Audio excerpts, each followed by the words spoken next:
there was just a leak out of the Chinese government that said that they're going to make this into a nonprofit. Can you imagine?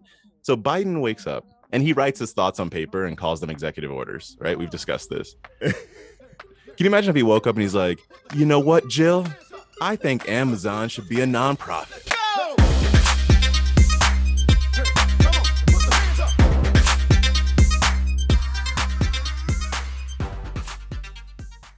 This podcast contains the arguably witty banter of two friends, Skippy and Doogles, that like to debate about investing. The content is intended to be entertaining and for informational purposes only, not investment advice. You should do your own research and consult a financial professional before using any of the information in this podcast, and especially before investing. I'm so fired up that I don't even have time for pleasantries. Although, hello, it's good to see you. There's this study from the Bureau and Labor Statistics that came out. This is actually a little stale data, but the long story trends hold true. And I'm going to turn these into some quiz stuff. But they break down 5 earning ranges from very early career to retirement and talk about income levels and spending levels and kind of how that gets sliced up. I just think it's fascinating stuff. So if you're less than 25 years old on average, you're spending about 95% of your income. Basically, no savings at this point for your 25 and less, almost no savings. But you do spend $1,300 on clothing and $771 on your phone, which I find fascinating. You spend about $7,500 on housing. Okay. But what's really interesting as you move into the next age range from 25 to 34, that group only spends 70% of their total income, right? Their housing costs. That's a huge shift. Their housing costs almost double, going up to 12.5, so less than that, but getting close. This is the group that starts to be able to carve out savings, and so the average savings in this band is about $12K a year, which is pretty solid. Clothing costs go up, phone costs go up, household costs goes up, eating out costs also go up. Pretty much throughout the board, their income levels they almost double in this range. And then you can start to see when people have some free cash where it gets spent. So I found that interesting. If you move into what some people would call your prime income generating years, which is 45 to 54, they only spend 65% of their total income on average, right? Housing costs go up slightly. Eating out costs goes up. Again, clothing goes down slightly. You start to get comfortable, right? You're in the office. You don't need fancy clothes. Phone costs go way up. I assume that's because you're starting to pay for a family. And savings on average goes to about $20K a year. So, you know all those TV statistics about what age ranges watch? Yep. There's a reason that the 25 to 50, sometimes I think it's usually more like 29 to 49. Do I have that right? Or 25 to 49? I think it's 25 to 49. Yeah. So the reason that group is highly valuable is because those are the people that are spending significantly less than their income and have that disposable cash to spend. If you move up, they kind of skip a group of people here from, say, 65 to 75. But if you look at people over 75, you almost go back to an equation that looks like the early income, the early career users. So they're spending 96% of their total income. The mix of their income changes. They get the majority of it from Social Security, a little bit from salary, some from savings, and some from dividends and property, basically. There's no wiggle room here in this group on average. You basically made all of your money to spend it. Yeah, and you just have your household necessities at this point. It's interesting, though, that if you made all your money to spend it and you overshot what your spending goals would be, there would be some room for so-called savings, but the majority of people have done the opposite of that. So there's no wiggle room in their budget, right? One thing that I'd be really interested in, and this probably exists somewhere, but is for that last group, and kind of to your point, I'm curious as to, and maybe broken down from a demographic, like ethnicity perspective or socioeconomic perspective, I'd be really curious as to see how much is left over, because this is about your the way that you live, but it's not necessarily about what you're leaving behind. And I think that's significant, like part of the whole economic structure, right? So I'd just be really curious. That's a really good perspective. And it's not in this data set that I have here, but I'll do some more digging and I'll throw this on the Twitter. No, major insights in my eyes, just something that I found interesting and thought we'd recap. Yeah. All right. Well, so the other thing that I was just blown away fascinated by this week is Elon Musk, Jack Dorsey, and Cathie Wood at a conference called Never heard The of them. Word. I know you haven't. Cathie Wood's like your favorite person on earth. YOLO trip to nonsense. Yep. Yes. So if there's anyone listening that doesn't know, Jack Dorsey is the CEO of Square and Twitter. Elon Musk is the CEO of Tesla, what used to be Solar City, which is now also part of Tesla, SpaceX. I'm missing another company in there, right? Doogles, what's the?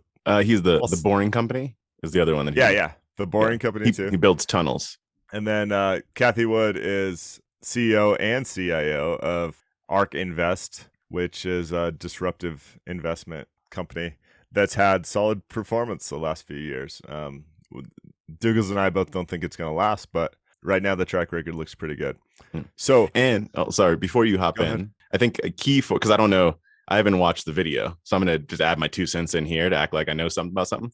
This conversation, I think from a what's the background that allows you to have this conversation is interesting, because Elon Musk, in addition to what he is today, back in the late 90s was a founder of a company called X.com, which then merged with a different company, which I can't remember the name of, that became PayPal. And so he has his wealth has its origin in PayPal, which is about money transfer. And then with Jack Dorsey having Square, which is about the financial system and has components of money transfer. And then Cathie Wood has she has an economics background, very sure. So they all have the financial system is of interest intellectually for all of them. Not only that, it was a really good group of people, and I think the moderator did a pretty decent job, but then they all have been fairly early on the Bitcoin train and are bright people that understand the technology behind it. So it was a really good group. I just have to start by saying this, and I know you didn't make it through the whole video, but I'm curious for your thoughts. If I had to rate these people on an interesting scale relative to that conversation, maybe not in life, I give Cathie Wood a 1 out of 10. I was falling asleep every time she said something. Dorsey is super interesting, and I don't understand how he runs 2 incredibly successful companies from his iPhone half the time in Africa or Indonesia or wherever. He's a 7 out of 10 on the interesting scale, and Musk is a 10 out of 10, man. He's captivating. He was almost picking fights with some of the stuff because the fact that Tesla did not or stopped taking Bitcoin to purchase cars is really controversial in the Bitcoin community, and a lot of people are mad at him for that. But a lot of things he said were just so thought-provoking that I was amazed. It was well worth the time on that front. Tell me why. Tell me why. So first, sorry, little Backstreet Boys. Apologies. Are you watching that Netflix documentary, This Is Pop? Don't worry about what I'm watching. You're totally watching it. All right. First, Musk is going at Jack Dorsey going, how come Twitter doesn't take advertising dollars in crypto? And here's why. He goes, the money has to come off the hash strings and get translated into real products and services. So the more off-ramps there are, the more real value crypto has to products and services. And what he's alluding here to is something that we've talked about. It's if Bitcoin is just this thing that you can't buy anything with, or not, or Bitcoin, Dogecoin, whatever else, your favorite crypto. If there's no off-ramp, as he calls it, to purchasing real-world goods, then it's just this thing that doesn't really have real-world value. It has a collective value of the interest of humanity in it at that point in time. When there's more off-ramps, so if Tesla allows you to buy a car or solar panels, if Twitter allows you to pay for your advertising, then it moves into a utility more, which shifts more to traditional fiat. Thoughts on that? So what you said about the usability, the utility of it makes perfect sense. That makes sense. But I also, something that we talked about before, I think is reflected in Musk's question, which is fiduciary responsibility. Like it's different if he said, Jack Dorsey, you as a human being, why don't you do XYZ that allows for Bitcoin's utility? But he's saying, why don't you have your publicly traded company, which has a fiduciary responsibility to investors, accept this very risky and volatile currency, right? Like that's a different. I think Elon Musk can't separate his own in this question, at least. I don't know him as a human being. I've Yeah. only seen his cabinets, which are controversial. I think you can't separate personally like who you are as a human being from the company that you run that has a responsibility, and that's what's reflected most to me. Well, I want to say he can't. He doesn't in the companies that he runs. And Dorsey dodged the question. But let me provide some context. The majority of this conversation, it was like an hour long. 50 minutes of it were about, I mean, there's some discussion on power use, and their excuses for power use didn't carry water with me. Like it didn't, I don't buy what Dorsey and Cathie Wood are saying on that front. But a lot of it turned into this crypto, Bitcoin specifically, is good for humanity. It will bring people out of poverty and free people from their governments and inflation and everything else. So I think from that lens, Musk is going, hey, Jack Dorsey, like you're saying Bitcoin's going to solve half of Africa's problems, but you are running a company, you have the power to expedite that change, and you're not doing it. So that's hypocritical of you. I don't want to turn this into you know what? I do. I Okay. do. There are three individuals that are on this video having this conversation, right? Yeah. What do these three individuals have in common? I see a lot of parallels between Dorsey and Musk. I don't know at all what Cathie Wood has in common with these folks. They're all white. They're all rich. Yes. They're all talking about saving people from poverty. Yes. Now, I will give you this. Elon Musk is from Africa, South Africa, white South Africa, which is not Africa. So let me throw that out there. I feel like, and I told you I didn't want to, but then I dove into it. Yeah. Don't talk about like there's a whole savior complex that it feels like is living in here. I'm going to use my investments to talk about how I'm going to save the people that I'm not a part of. Is like I have very little tolerance, I think, for that conversation. And why don't you use your publicly traded company that has made you a billionaire to go against your fiduciary responsibility to save a people that you are not a part of, that you shouldn't be saving? Like that's what I have to say about it. So It's a great take. I appreciate it. And now I'm just hoping I did the previous conversation justice in my high level articulation of it. But that's very fair. That leads into the next quote I want your thoughts on. Musk says, to me, it seems self-evident that we should take a set of actions that will mostly make the future good. And then he follows up and says, I think crypto or some of these cryptocurrencies will make the future better, most likely. He says it kind of weird. But do you think it's self-evident? I just love this quote. Like he says, it's self-evident that we should take actions to make the future good, but then he also talks about the probabilistic thinking piece here. So there's a lot of questions here. Is Musk a really rare individual in this line of thinking, or is this how rational people should think? which part of that? That we should take actions to try and make the future better. Yes, let's definitely do that.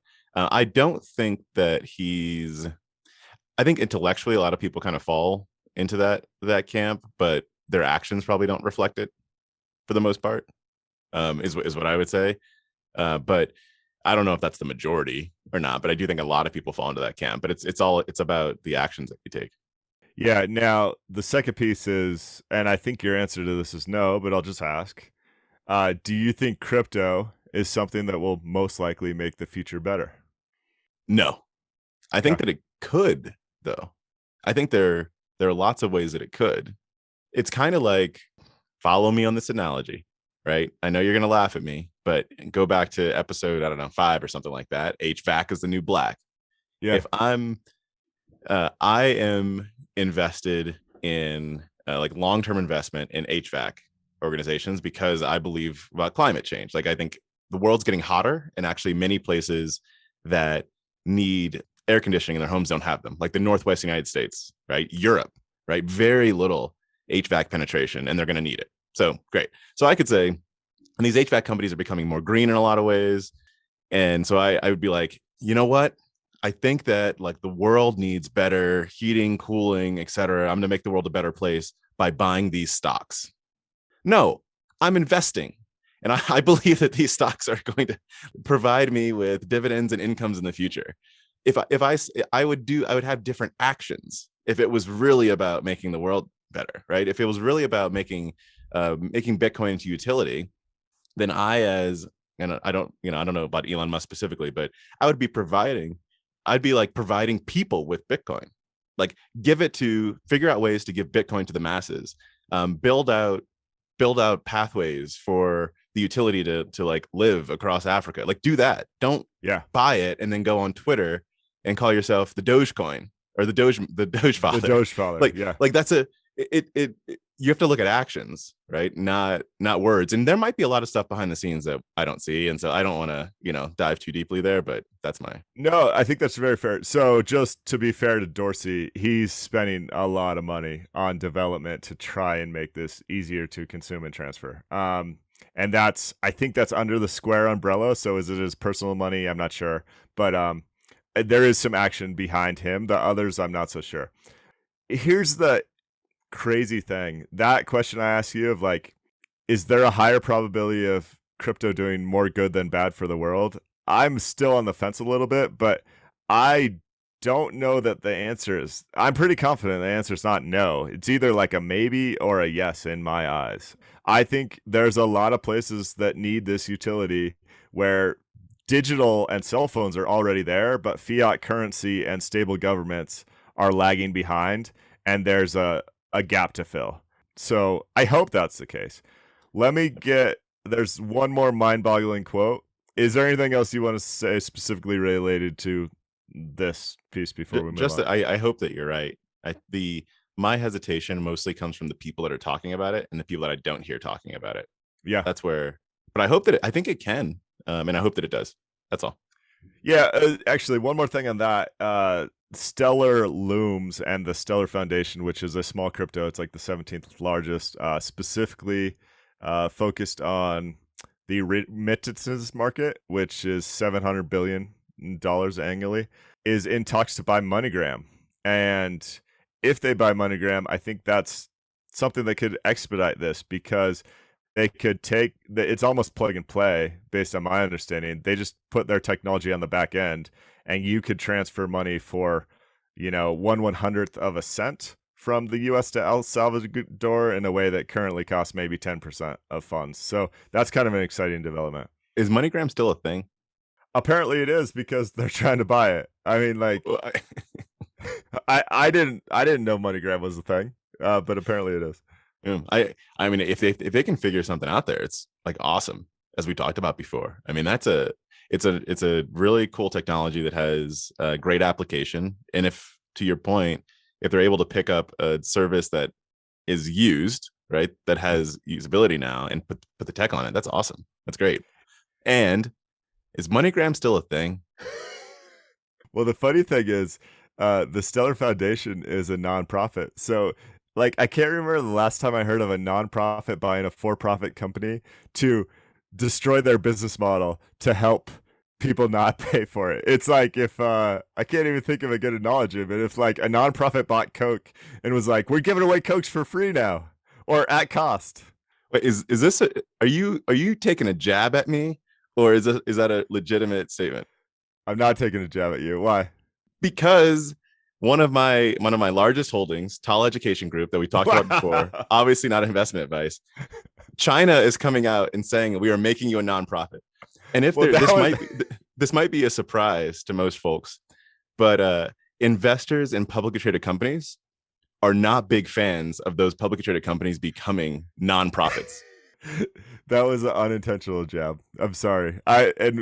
Should we have our little therapy session now on TAL Education Group? We can if you want. I've taken a 24-hour personal mental retreat in my mind palace to get through it.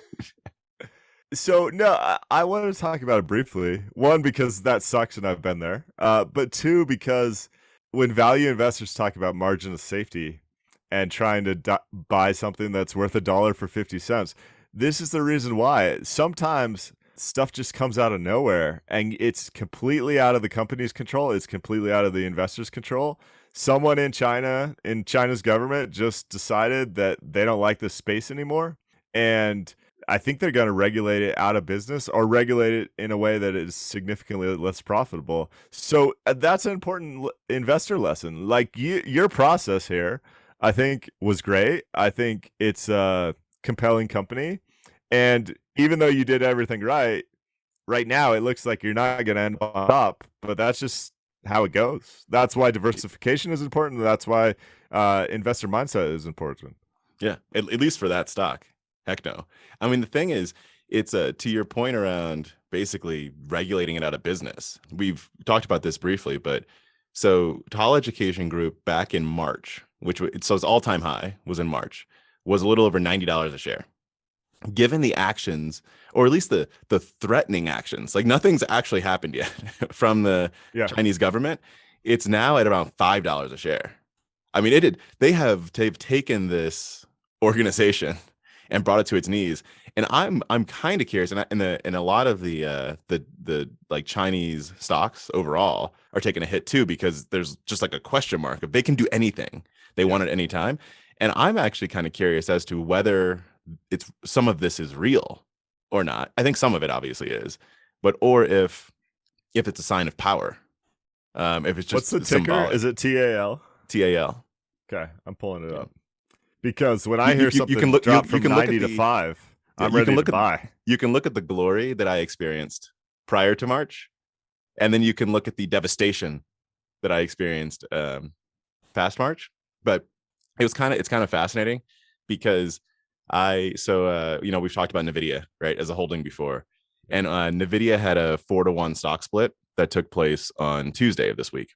And so on Tuesday morning, I wake up, going about my business, doing awesomeness, and I get basically like a notification that says NVIDIA's price drops by 75%. And I was like, okay. Yeah, I was like, what? Like, because it's split. What? It's so terrible. Like my brain explodes effectively.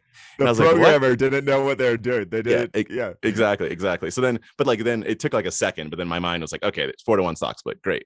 Yesterday morning, I wake up and get a notification that says TAL Education Group's price drops by 75%. And I was like, wait, hold on. What was there a stock split going on here? But then I look at the news and I was like, nope, there was just a leak out of the Chinese government that said that they're going to make this into a nonprofit. Can you imagine? So Biden wakes up and he writes his thoughts on paper and calls them executive orders, right? We've discussed this. Can you imagine if he woke up and he's like, you know what, Jill? I think Amazon should be a nonprofit. Like, can you imagine if that was just like, hey. I used to hold ITT Tech. You remember ITT Tech? Yeah, I'm not a believer. That's no. And it's same as you. I wasn't doing it for the good of humanity. There was an interesting investment option depending on how the Obama administration decided to move forward with for-profit education, right? There just was. And I lost all my money. Now, it was a very small bet. I don't care. I expected to lose all my money, but the asymmetric bet on the other side, I mean, I picked up the thing at I don't know, maybe 50 cents. And if the business would have continued, it would have been worth $40. And if the business would not have, it was worth $0. So I know that's a different thing, and I can't claim that for-profit education was good. We've talked about this specifically almost in recent weeks. I don't think they should have had a business model, but let's not pretend that China's the only place where stuff like this happens. Oh yeah, no, yeah, that's absolutely true. It's absolutely true. And a little bit. So I was talking with my wife yesterday about TAL, specifically, because we said like, so do we? At this point, it feels obvious that, I mean, it's like not a company anymore. It's like what it feels obvious. So we said, so do we get out? Do we not get out? Right. And what we kind of landed was where we are right now, given that like the significance of the drop here is it's now kind of a small bet with asymmetric like upside. Like it's like putting myself back in the like in that place. It goes the downside is so minimal. The downside wasn't so minimal, just to be clear. The downside was not so minimal.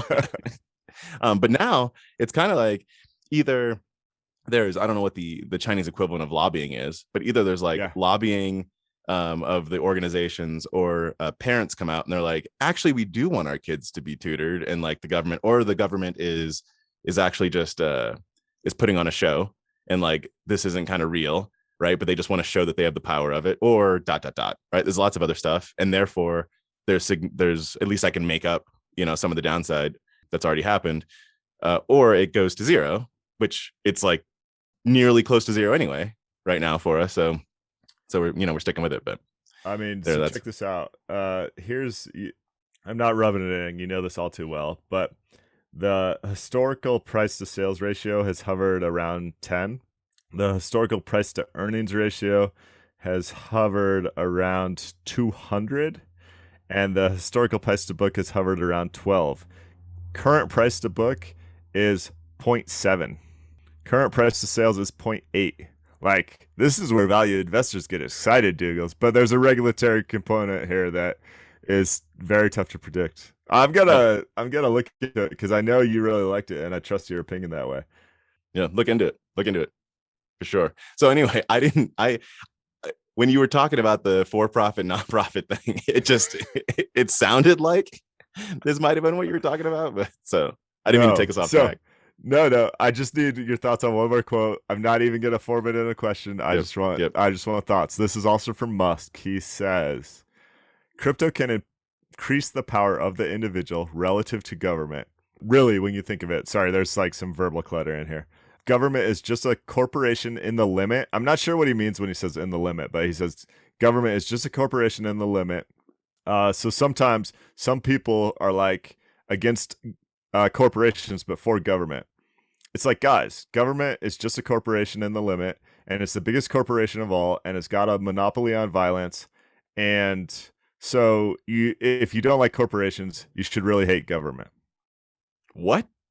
There's like 5 parts there. Do you want to break them down? Or am I the only one that finds this interesting?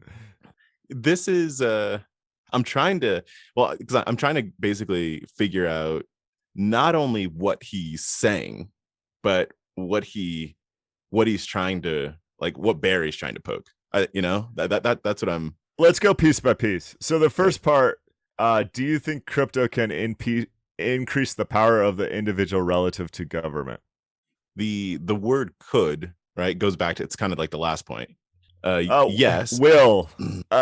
Higher probability than not. I mean, phrase it however you want. The answer is no. Okay. I think it is low probability, and mostly because I think that the power of crypto, like crypto actually becoming a real thing, the government will have to okay it. And so therefore, even if it technically does increase the power of the individual, it's going to be on government's terms. That's where I go low probability.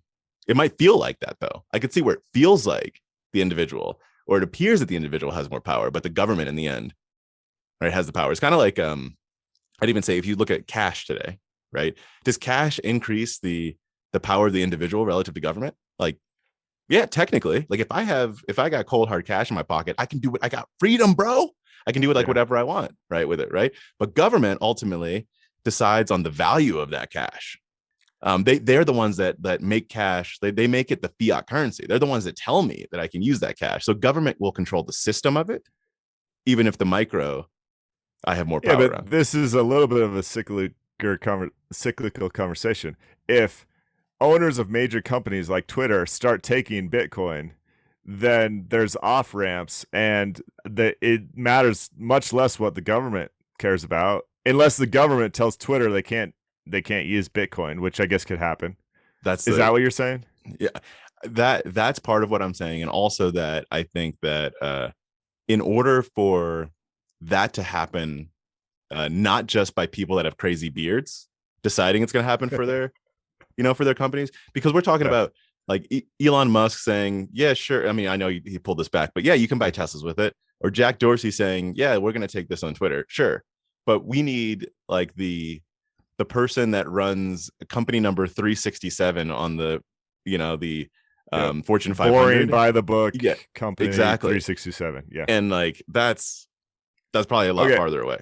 So how about point 2? Is government just a corporation? No, not at all. Oh, I shouldn't say not at all. That's a little aggressive, but I wanted to get, I was diving in. But no, it isn't. There are aspects of it that you could thematically, I think, kind of pull apart and say it operates as a corporation. Like you can definitely make analogies there. But overall, I'd say no. The way that government operates, I mean, you talked about how the government doesn't look at ROIs. Like government's buying $700,000, toilet seats and whatever it's purchasing. Like it's not really a corporation because it doesn't. Its KPIs, I would say, are not reflective of what a corporation's KPIs are, and that ultimately, I think, is what decides it. There are some similarities though?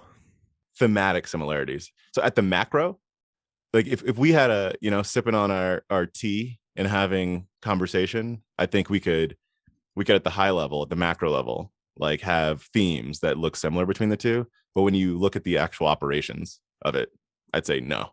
They're like the similarities start to go away. Okay, last question relating to that quote. Does government have a monopoly on violence? No. I kind of don't think so either. I think it might have a Halliburton, a quasi monopoly on large scale violence, but and maybe we should throw religion in there as well. If you talk historically about, oh my goodness, I'm not like being rude or anything. That's just there's a checkered past as it. Should I call you Beyonce? Or should I call you Sasha Fierce? With that, man. All right. Thanks for hearing me on that. If you're interested, it's a kind of fascinating conversation. I like I said, 2 of those characters are fascinating to me. They break down exactly why Musk backtracked on accepting Bitcoin at Tesla. They talk about world energy consumption, fascinating stuff. The funniest thing that I didn't mention, Doogles, and then we'll kick to more interesting things, is with every answer, Musk would be like, well, yeah, Bitcoin's like pretty good, but like Dogecoin's cool, man. Like, and it was hilarious because in a lot of ways he's right. Dogecoin is cheaper to transact. It's quicker. It's more available to your average consumer. It doesn't consume the same amount of power. But the moderator and everyone else at this Bitcoin conference were really not into that perspective, and that there was some good laughs that came out of the fact that he just kept being like, well, yeah, I like Bitcoin. Like, I have a lot of wealth in Bitcoin, but Dogecoin is like super sweet. You guys should check it out. I wonder how much if there's like a brand test that you could have, like how much the brand matters around this. So if tomorrow you basically swapped the names, you put Bitcoin over Dogecoin and Dogecoin on Bitcoin, what happens? Because the utility effectively is the same today. Not exactly, right? Very similar though. Not you. The Bitcoiners would argue Dogecoin isn't quite as secure, but there's been no security problems with Dogecoin to this point. But no, that's Doogles. That's it. That's the thing. So if you're creating your own fiat currency, the branding is like Coca-Cola, Nike, or the United States of America. Those brands are massive. And some people would argue that Bitcoin has some of that cachet. It's certainly the most well-known crypto. But if this space succeeds, it will be that a Coca-Cola emerges out of it. And it will be VHS Betamax. Like, it won't necessarily be the one with the best tech or function. It will be the one with the coolest brand. And what Musk says about Dogecoin, I mean, he's hilarious. He's like, I like dogs and I like memes. And I think this is like cooler and it gives me all the utility I need. I mean, it's kind of hilarious, but I know there's people that think that. I like dogs and I like memes. All right. Love it. Love it. No, so three smart people talking about this though. So I may have to go and try and finish it because regardless of anything that I've said or like thoughts around the content or some of the statements that were made, they are all intelligent people that are knowledgeable about the space. So I may go watch it. Well, and at least two of the three. Well, no. Yeah, I don't know. Check it out if you're into checking it out. Cathie Wood is very academic. Like she's very academic from anything that I've seen of her before. So it's not invigorating or like inspiring or entertaining or any of the words that like have goodness, but she's very academic. She knows her stuff. I agree. Like I just wasn't taken with her, and her hypothesis was like, oh well, it's program fiat currency that the whole world could use. That's interesting. It's like, yeah, I know. I'm not in second grade. Anyway. Well, fair enough. Fair enough. What's in your fishbowl? So I have this is like a personal like investment question for you. I'd love to know how you handle something. So, and this is not TAL Education Group. So, can I run that by you? Yeah. All right. Have you had circumstances, and whether it's yes or no, if you had them, I'd love to know how you handled it. If you hadn't had this, then just what your thoughts are. When you have an M&A situation, how do you handle it? So the reason I ask is because a part of the model portfolio I have, I own Five9, which is a like basically contact center software. It's a stock I own. And Zoom this week said they're purchasing Five9 for, oh gosh, hold on. Gosh darn Siri. I don't want you to look up Zoom. Like anyway. You should keep that in the pod. So this week, Zoom said that they're going to buy Five9 for $14.7 billion, all stock deal. So this goes through. At that point, it's something like for every share of Five9 you have, you get like half a share of Zoom, roughly. Have you encountered those types of situations, and how do you handle them? Yep. So this happens to me a lot because I buy bottom of the barrel. I buy affordable companies with strong cash positions that are at no risk of bankruptcy. And so what happens when you're in a space like that is a lot of times the sharks start circling and try and buy these companies because they go, gosh, there's a lot of good stuff over there. And it's on sale right now. So like one of my more memorable ones was the Men's Warehouse and Jose Bank. And I actually, at this point, I forget who bought who. But I own the Men's Warehouse, and I think they must have been acquired. So there's a lot of things to think about when this happens. And I don't want to sound like an expert here. I mean, I'm sure you have experience in the space too. But when is this acquisition actually going to take place? Is it like 9 months to 12 months down the road or something? I like Q1 of next year, something like that is when it's expected to go through. So let's do a hypothetical. Say the stock was trading at 50, and after the acquisition leaks or is made public, it's going to be acquired for $100. Typically what would happen within minutes of that news is the stock's going to go from like 50 to 97 or something like that, right? So then the question becomes, if you want to waste that 6 to 9 months waiting to make that extra $3, and then you have the regulatory concerns that sometimes come with these things, and it's not always a done deal that the acquisition actually goes through. So if you get a big bump and you get very close to what you think the true value would be, I often jump ship, 6 months early. In my example, if it went to 97, I'd probably sell at 97. And we can talk about tax consequences in a second, but assuming there's no massive tax consequences, like if I had held the thing for 1 month, I might hold on to get over a year so I don't pay short-term capital gains tax and everything else. But in most cases, I haven't really found that extra value in waiting the extra time because you can put that capital to use somewhere else, like maybe in TAL Education Group. But if the acquisition price is 100 and for some reason the stock only jumps to 75, that would probably mean there's a lot of regulatory uncertainty or whatever else. Then I think the conversation gets more complex. What do you think? I'm in a similar camp, a very similar camp. That it's and well, it actually let me separate out two things. It depends whether there's one dependency on whether it's model portfolio or not model portfolio. Because in model portfolio, it's a I'm not going to own the other stock. Like so, I'm going to sell the at some point. And so it just to your point, there's like a tax consequence like evaluation, but I know I'm not going to end up owning on the other side. In the non-model portfolio, there might be a chance that I end up owning the other stock, depending on what it is, whether it's a company that I'd want to like choose personally or not. So it will be sold. It's just a timing issue. But I think that it's a when you are in the individual stock game, I think that's an interesting question. So I wanted to throw it your way and see how you like kind of what your perspective Yeah, was. I love acquisitions and special situations, and we should get Joel Greenblatt on the show Oh because yeah, he's the world's foremost expert in this space as far as I'm concerned.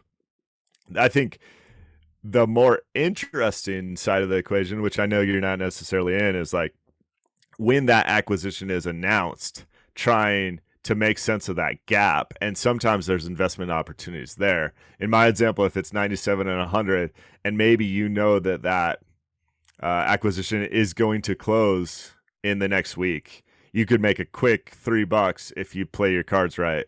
And a lot of people will try and take advantage of that too. that's right. Anything Congrats on that, fishbowl? man. Yeah, But that's just nice news to counterbalance your China it regulators is. going It crazy. is. I love Well, acquisitions. it's actually like the my portfolio right now is like up slightly for the year, so I'm trailing the market this year. It's up slightly from the year, but one of my top 5 holdings has been obliterated, and I'm up slightly, which makes me a little Yeah. bit upset. But at least I feel like it's it's all good. So yeah, it does counterbalance that news. But alas, can I make a plea to our listeners? Please. Yeah. Okay, to close this out, can you please go to Reddit, Wall Street Bets, and I don't know if they're short on TAL right now, but if there is, turn this into a short squeeze type situation because Doogles could use some love. Oh, now Doogles, I never thought this day would come. You're begging our listeners to go to Wall Street Bets and help make you a few bucks. I never thought of this, but if you're at Wall Street Bets, just say, I like the Skippy and Doogles show. Go give them a listen. That's true. See what Yeah, happens. I guess yeah, that works too. I That works too. wanna see if we could squeeze one more thing in. Okay. I'll do it Yeah. quick. Have you ever heard of solar value deflation? No. This is fascinating. You know the Daniel Kahneman, like what's it called? Like first level brain and first level thinking and second level thinking. Yeah. So Like what's been system happening? one, system two. I think System one, system two. Thank you. What's been happening in California recently? In the past decade, California mandated all new homes have to be built with solar panels. Really? And I actually didn't know that. yeah, and so well, you lived in the Bay Area. There's no homes there, right? No new homes being built. Anyway, solar panels have taken hold in California, and it's an awesome story. And people like Elon Musk will tell you how great it is and everything. It's fabulous. Solar panels have taken hold in a lot of places. Costs have come down significantly. It's great. What's happening now is there's so many solar panels in places of high saturation, like California. I think around 40% of homes in California have solar panels. The utility grids are completely messed up because they get an abundance of energy when the sun shines and they don't really need it. So all these equations where someone came to your house, knocked on your door and said like, oh, the cost of energy is X per kilowatt and your solar panels are going to generate this many kilowatts of energy. So your payback period's like 7 years. Well, that's not really holding true anymore because the power shows up at the wrong time of day, basically. And so now the utilities are saying, oh, yeah, the cost of energy is X per kilowatt, but the cost of energy coming off solar panels is less than that because that's the time when we don't actually need the energy. And it's just this perfect example of whether you call it system two or whatever you call it. Like it's complex game theory even there's a component problem in there. It's you think you have the system figured out, it seems simple, and then it's not simple at all because the dynamics around you are changing. There's so many parallels to the investment space. I just thought this was super fascinating, and it's something I'm mad that I didn't put together on my own, but I didn't. Do you have anything you could send over about that? I'd love Yeah. to read more about it. That's really interesting. It's a pretty basic article. It's in the MIT Technology Review, but I think it will get your head kind of spinning a little bit, and maybe we can find more info on it. I'll throw it on the Twitter too. So as we wrap, if you want to find us, hit up the Twitter at Skippy Doogles, at skippydoogles@gmail.com. If you want a sticker or some show merch, send some good stuff our way, and we'll hit you up with that. Thanks, everybody.